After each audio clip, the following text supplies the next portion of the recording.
السلام علیکم دوستو، تاریخ انسانی میں اب تک ہزاروں مذاہب جنم لے چکے اور ان کی ایک بڑی تعداد اس دنیا سے معدوم بھی ہو چکی ہے۔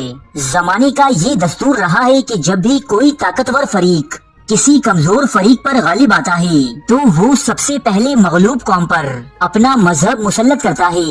اس قانون کے تحت دنیا میں پائے جانے والے بڑے بڑے مذاہب حرف غلط کی طرح مٹ چکے ہیں۔ صرف دین اسلام ہی اس کائنات کا وہ واحد مذہب ہے کہ جس پر زمانے کے اتار چڑھاؤ اور قوموں کے عروج و زوال کا کوئی اثر نہ ہو سکا۔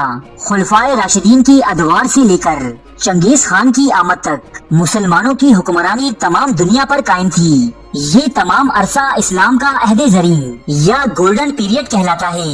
اس عرصے میں صرف بڑے بڑے فاتحین ہی نہیں بلکہ بے مثال علماء، شعراء اور سائنسدان بھی عالم اسلام میں پیدا ہوئے۔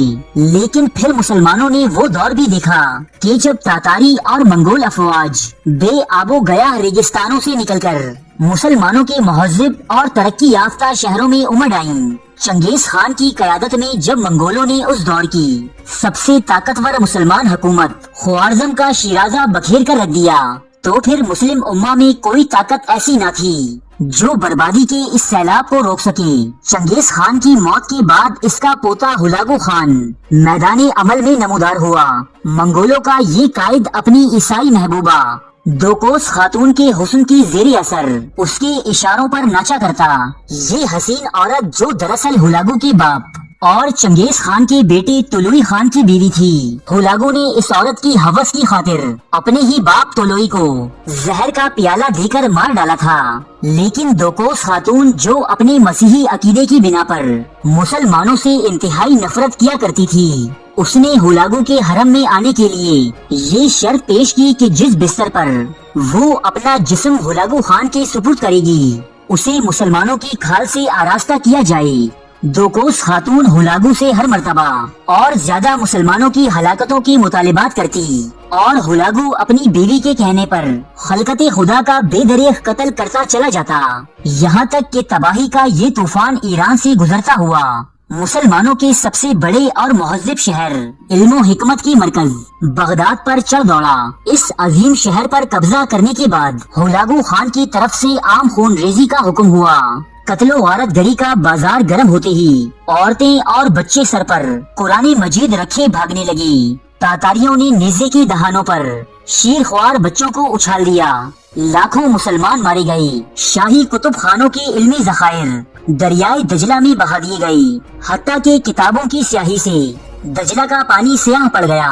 مسلمانوں کے خلیفہ مستعصم باللہ کو قتل کرنے کے بعد ہلاگو خان کے حوصلے اس قدر بڑھ گئے کہ اب اس نے اس دنیا سے دین اسلام کا خاتمہ کرنے کا منصوبہ بنایا۔ ہلاگو بغداد جیسی تباہی کے مناظر پہلے بیت المقدس اور پھر مسلمانوں کے مقدس ترین شہروں یعنی مکہ مکرمہ اور مدینہ منورہ میں بھی دہرانا چاہتا تھا۔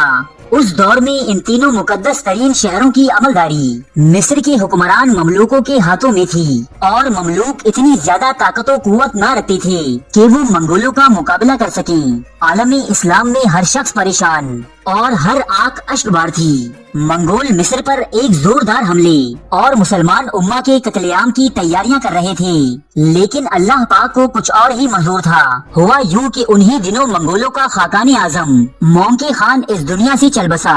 ایک نئے خاقان اعظم کے انتخابات کے لیے ہلاگو کو واپس منگولیا روانہ ہونا پڑا۔